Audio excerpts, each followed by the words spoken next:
Finally nga kapatid ay nakabawi na nga itong koponan ng TNC Pro Team na kung saan muli na namang nanalo ang mga ito dito nga sa MPL.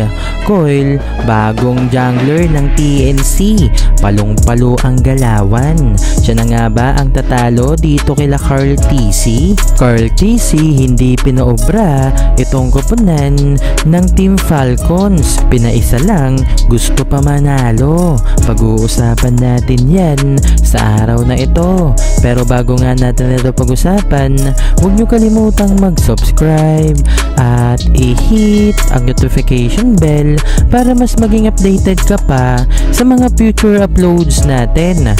Ano pa bang hinihintay mo? Tara!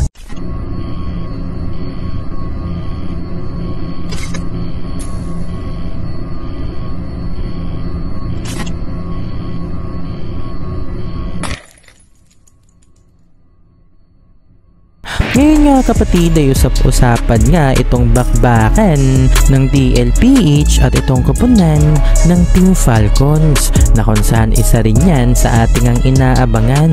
Parehas na malakas ang dalawang yan kapatid at sila rin yung mga team to beat dito nga sa MPLPH.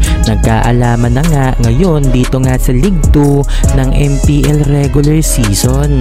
Nauna namang nakapuntos itong koponan ng Team Falcons kapatid.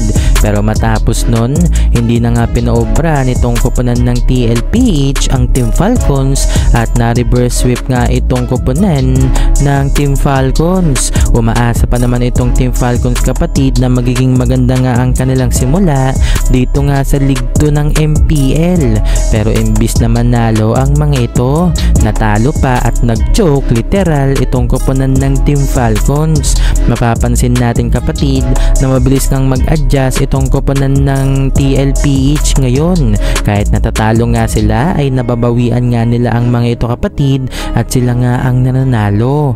Palo nga ang galawan nito nga nila Carl TC sa pagkakataon na ito at sana ay magtuloy-tuloy nga yung magandang performance ng TLPH. Sa ngayon ay hindi nga binabash itong si JP na karaniwan nga nating nakikita dito nga sa comment section at panay sisi nga ang mga fans dito nga kay JP dahil sa kasalukuyan pinapatunayan nga ni JP kapatid na hindi dapat siya sisihin dito nga sa kanilang koponan dahil dinadala niya rin naman ang kanyang koponan ngayon at medyo maganda nga ang kanyang ipinapakita.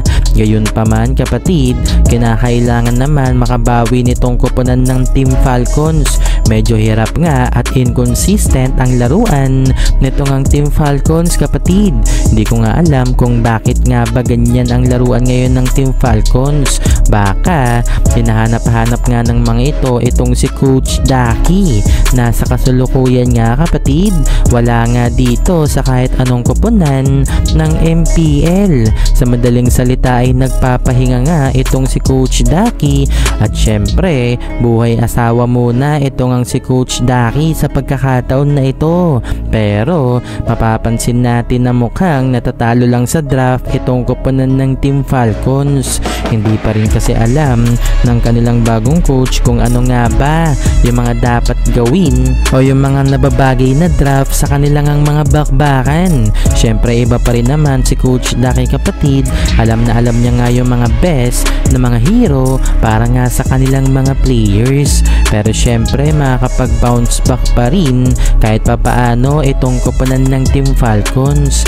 Ang napapansin ko lang sa koponan ng Team Falcons kapatid, kung sakaling hindi nga sila umobra ngayong season na ito, baka dito na nga tuluyang lumipat itong ang si Kyle TC sa koponan ng TNC Pro Team na kung saan gustong-gusto nga lumipat dito nga ni Kyle TC. Inamin nga ni Kyle TC kapatid sa kanilang interview nung nakaraan na nag-try out talaga siya dito nga sa TNC. Pero since hindi nga ka-buyout ang presyo nitong ang ni Kyle TC kapatid, kaya hindi nga natuloy yung bagay na yan. Kaya nanatili nanatili na lamang itong si Kyle TC dito nga sa koponan ng Team Falcons. Medyo goods pa naman itong ang standing nitong koponan ng Team Falcons. Hindi pa naman din huli ang lahat para sa kanila kapatid para umubra ngayong season na ito. May mga pagkakataon pa naman silang makabawi at malay natin, 'di ba? Pagsapit nga ng playoffs dito na makuha ng Team Falcons yung kanilang pinaka-momentum na kagaya nga ng kanilang ginagawa sa mga nakalipas na season na talaga nga namang palong-palo at mga nakakuha ng kampyonato dito nga sa international tournament ng Mobile Legends. Sa pagpapatuloy nga kapatid, atin din namang natunghayan itong bakbakan ng TNC at itong koponan ng AP Bren. Sa kasulukuyan, ang AP Bren nga kapatid ay hirap pa rin talaga manalo dito nga sa MPL-PH. Mga bagong salta kasi ang mga ito kapatid at medyo naninibago pa nga dito sa laruan sa MPL-PH. Galing kasi dito sa Mobile Legends Developmental League ang lineup nitong koponan ng AP Bren. Kumbaga sila nga kapatid ay sinubok ngayon dito nga sa MPL. Syempre, iba pa rin naman yung galawan ng MDL.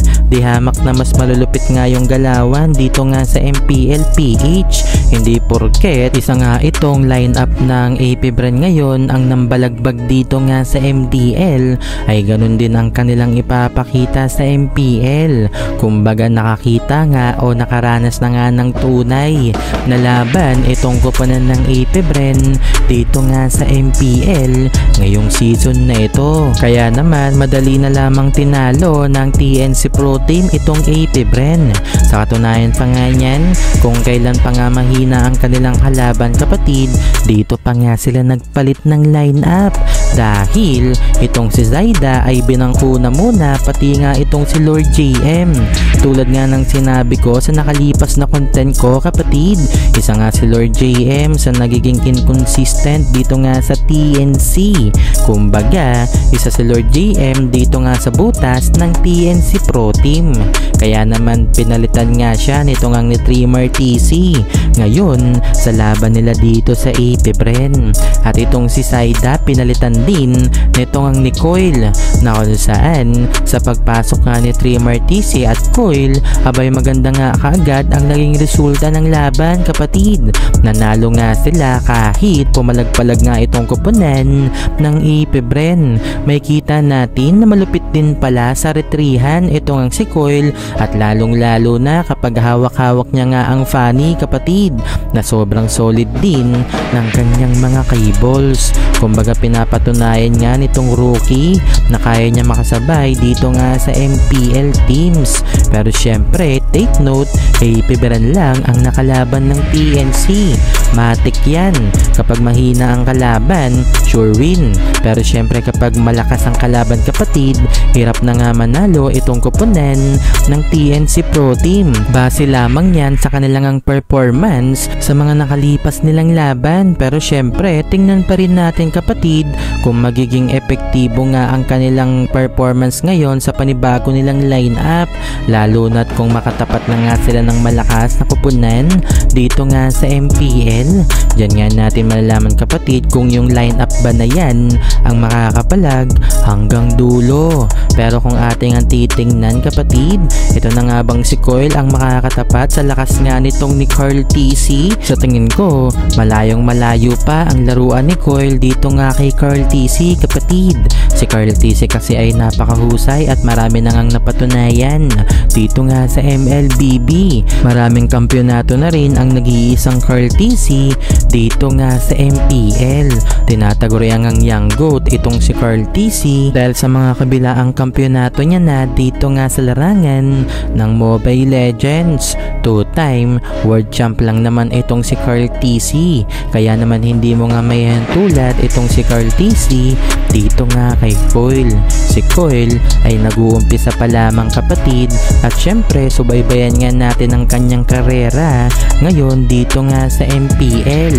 Sa ganda nga ng ipinapakita niya kapag tumagal-tagal yan dito sa MPL kapatid, may mapapatunayan din siya.